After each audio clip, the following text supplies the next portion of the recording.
Ushembe nomNazaretha ngiyanibingelela abalaleli bokhozi bomhlaba wonke. Ngicela uqale ngithandaze uNkulunkulu omkhulu wasebuhleni bamaNazaretha nyazi lezulu. Ngena nathi inkosi kule nkonzo singena kuyo ukuze kube phakade. Amen. maNazaretha ingcwele singena kule nkonzo yeSabatha lesonto lokuqala kuJulayi enyangeni yesikhombisa. Sizokhuluma ngoNkulunkulu omkhulu okhona emhlabeni nasezulwini oshembe. Ngicela ukuba ngifunde incwadi kaNehemiya 8 verse 14. Ifundeka kanje: bafumana kubhaliwe emthethweni kaJehova ayala ngaye uMosi ukuba abantwana bakwa-Israyeli bahlale emadokodweni ngesikhathi somhlangano wenyanga yesikhombisa. Amen. Ilo ndaba engithanda bangiqale ngayo. Sisemhlanganweni wenyanga yesikhombisa uJulayi ukuba sikhonze uNkulunkulu sisemadokodweni silindile ngoba inyanga yokulinda umhlangano omkhulu emhlabeni nasezulwini.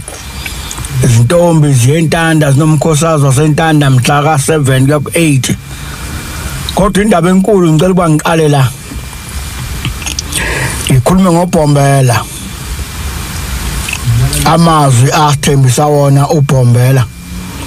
Ubhombela uthi ekhuluma nabantwana bakaNkulunkulu ababekhona. Uthi bantwana abanhliziyo ngizohamba ngishintshe ibhantshi. Uthi ngiyosithela ngale kweqhumu, uthi ngiyaqhamuka sengiyibhungelisha. Uthi ngiyawubuya abantwana abanhliziyo. Ngiyawubuya sengiyibhungelisha. Ngiyawubuya ukuze ningibone. Ngiyawubuya enkosini esihlanu kuyobuya kuyimi uqobo. Ngiyobuya ngame ngeinyawo phezu kwalomhlaba uNkulunkulu angithumele kuwo. Lithi ikhehla kwangema eMkhayidini ngo2011 kuMeyi. Lithi Shozi ngithi mina mkhulu, lithi angiyange ebuhleni. Bengaphilile kahle. Bengazizwa kahle empilweni. Ngakho ke ngangayi ebuhleni. Kodwa ngifuna ukubona inkosi ehlezi esihlalweni. Ngoba ubhombela wasiyaleza. Wathi uyobuya enkosini yesihlanu. Ubhombela ke mfana kaShozi kangimzwanga ngendaba, ngambona ngahamba naye ngagida naye ngakwenza konke nje naye. Wavalelisa kithi waqeda. Sadunyela amakhanda sangazi uNkulunkulu mevalelisa kanje ethi yobuya enkosini yesihlanu kuyobe kunjani, kuyobe konakelephi emhlabeni. Ethi ehlala kangema ngifuna ukumbona ngoba ngiyamazi. Kwaba olwesibili, kwaba olwesithathu, kwaba olwesine. Laphuma unyazo lwezulu lahlala phansi kwesihlahla somkhuhlu egibisela phambi kwendlu kababa. Basebeza amakholwa ezozibika kuye. Ngoba indaba lapha ekhaya ithi zibike kuye. Wena nzalo kadingana nosenza ngakhona ithi umkhulu usefikile. Bafika abangcwele bazibika kuye. Lithi ke leli khehla limngemumva la lingaguqile. Lithi ngifuna ukumbona kahle. Makuye enibhombela ngimbona uye uqobo lwakhe. Lithi yabona ke sengimbonile uye. Zonke impawu ziuye. Ulaka uye. Ukuhleka kwakhe akahleki noma kanjani naye wengahleki noma kanjani.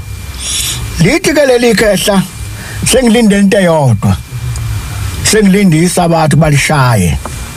Ngifuna ukuzwa ukuthi mekhuluma ngoba izuye nakho konke okunye sengibonile uye.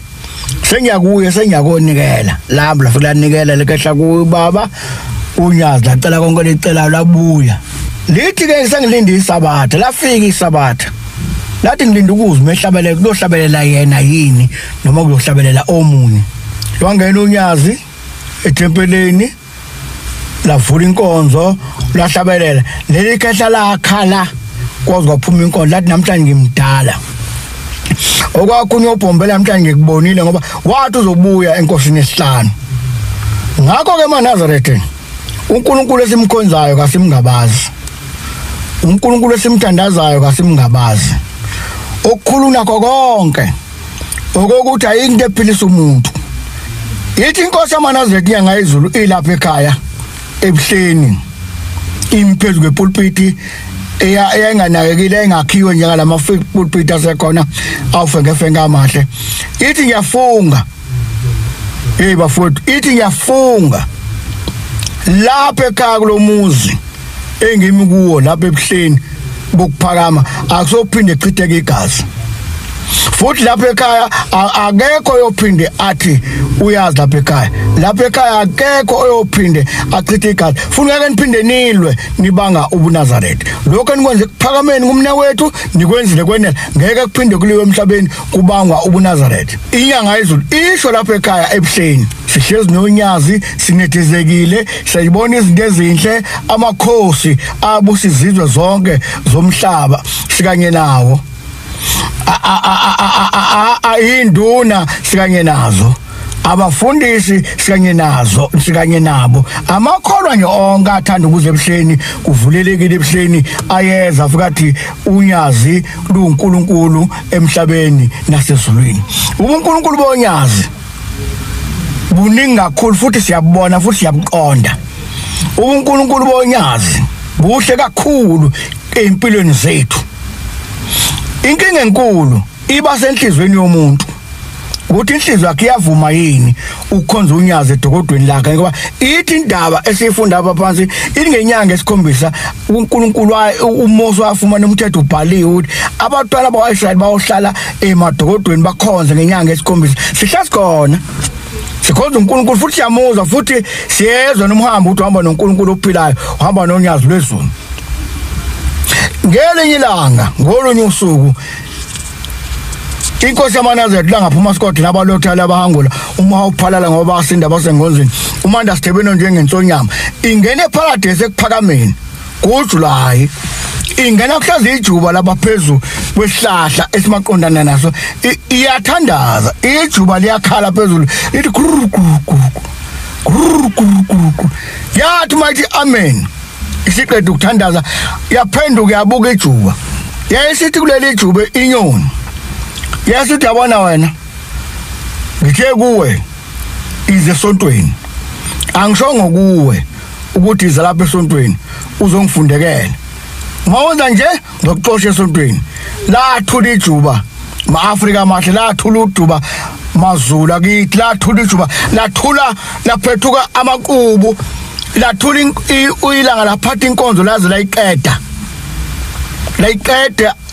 ilanga inkonzo liphethe ijuba lithule linganyakazi aphinda ngelakhala kwazi kwathiwa amen kwaphela inkonzo yesabatha ijuba lithule ilo uNkulunkulu esikhuluma ngayo ilo uNkulunkulu esikaxoxa ngayo indaba ilo uNkulunkulu esikhuluma ngayo akalungeli uNkulunkulu lithi ilanga ngelanga phakathi komuzi waseKupameni lithi alungeli uNkulunkulu ohlala ezulwini ayeka abantu bahlale bodwa emhlabeni ubasiza ngani abantu uNkulunkulu ohlala ezulwini abantu behleze emhlabeni na ngolunye usuku kuyafunakala uzifune uwedwa ukuthi kambe inkosi inhliziyo yami iyavuma ukukulandela kambe inkosi yami inhliziyo iyavuma ukukuthanda kambe inkosi yami inhliziyo iyavuma ukuthanda umakhelwane kambe inkosi yami inhliziyo iyavuma ukuthanda ingane yami engizalayo ilonke ngifuna luyibheke uyifune uyifunisise uyibuze ukuthi kambe inkosi mina ngingakuphi uma kunje uNkulunkulu esimkhonzayo muhle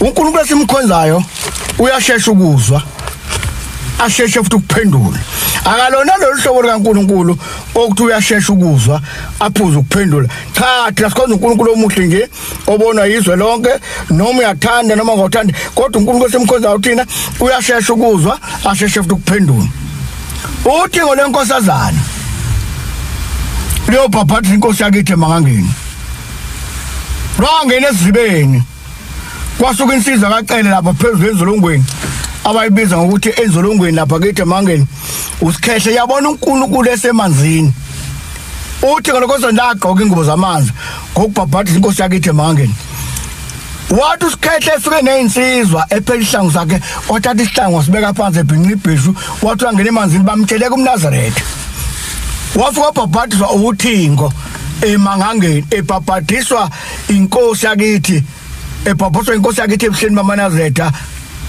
uthi ngoNkosazana waphuma wafika wabuza amakhosikazi akhe amathathu ekhaya uMakhuluse uMagumede uMakhwela wathi nimbonile uNkulunkulu nisalile nina nangakholwa na bathi ke laba cha phela kile bese ukuphelezela nina sabe sisimgqizela njengamakhosikazi enu kuyobudget izinkosi uthi kumfacele hey mina ngiphaphathisiwe ucele nanga ngiyezolongo noma ungaka uyufika umbuze manje ucela kazange ashunyezwe umuntu ucele wabona inkinga emanzini kumuthi ngoNkosazana emanzini wabeka induku phansi wangena nebheshu elibhincile bamboleka uMnazarethi wafika ubuza igama lesibongo washo igama lesibongo wabhabhadiswa ukusuka lapho ucela waba iNazarethi kuze kube namhlanje ucela iNazarethi ngikhuluma kahle ngoba ngikhuluma ngomuntu engimaziyo owabona uNkulunkulu mhlasimbe mina ube ngangikucela ngangiyothangisa ubikela omakoti ekhaya nezingane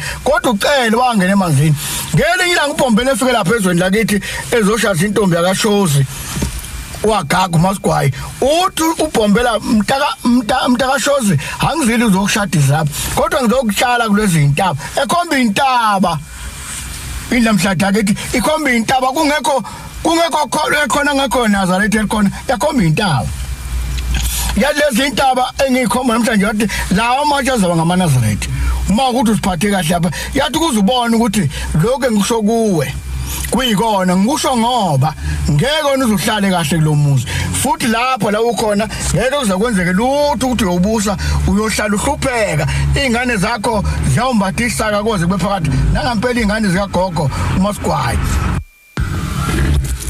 azizange zibuse izingane zikamkhokheli uMasigwayi owatshala uBhombela namhlanje izwe lakithi liqhakazile wakhomba phezulu eSantavi eDazuke walapha ya kuzoqhamuka abantu ngale abanenhliziyo ezilikhuni abangeke bavume ukusheshe bakhona kodwa uNkulunkulu uyogcina efikile nakhona ngoba uShembe uvele ezulwini ilonke ingehlangene nawo bangcwele ilonke ingesibhekene nayo ukuthi uShembe umengaka emhlabeni kungani abantu bengambabazi uShembe umemhlanga emhlabeni kungani izwe lingamdumisi uShembe umengaka emhlabeni kuthulelweni nendaba engaka kaNkulunkulu na sikhuluma ngikha amanoni ezwe lakithi namanoni kaShembe ngoba uShembe uNkulunkulu ekseni nasemini nasebusuku ngelinye ilanga kuyafuna usifune wena ukuthi kambe mina ngimiphi kambe mina sengenzeni emhlabeni indaba enkulu inhliziyo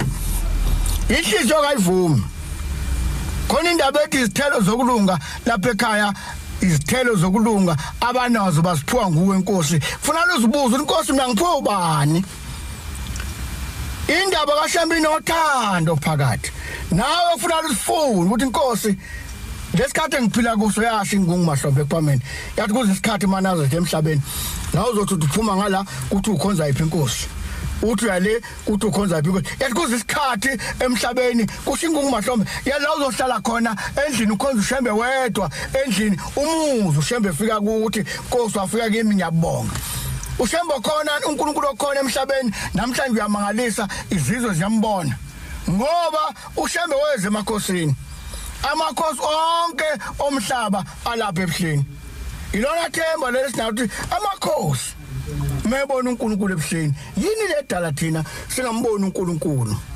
ngoba uNkulunkulu phambi kwethu yakazimula inkinga enkulu inhliziyo evala ungamboni uNkulunkulu futhi akulungile uma ukholwa ube nenhliziyo embi njengoba kuJulayi nje sikwenza konke okwenziwa ngenyanga esikhombisa asizidla izinto eziningi sizilele uJulayi nokuhamba kwethu sihamba ngendlela kaJulayi nokwenza kwethu senza ngendlela kaJulayi nokuthandaza kwethu sithandaza ngendlela kaJulayi kodwa uNkulunkulu asipha umoya ehlisele kethu umoya asiphilise simbona noma singamboni siseduze noma sikude kodwa uNkulunkulu asiphilise asakhe aqinise izihlalo ezihlezi amakhosi aphethe umhlaba uNkulunkulu okhona eBuhleni uyamangalisa uNkulunkulu okhona eBuhleni uyifa lethu sonke emhlabeni umuntu nomuntu akazifuni ukuthi inkosi la ngikhona uyangibona yini inkosi la ngikhona ngikhona niJulayi noma Nkosi kanje ukuthanda kwami noma la kayiqoqa kule nyanga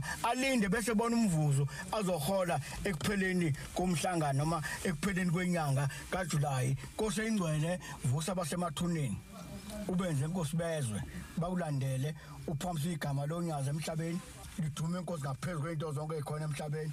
Siyakubonga Nkosi sisole zokubonga ngoshembo yenkosi noNkulunkulu akabusise abalalele nabalaleli nabaphathi bokhozi ababusise ngonyazo lezulu kuze bephakathi ngalenhlanhla yesabatha. Amen.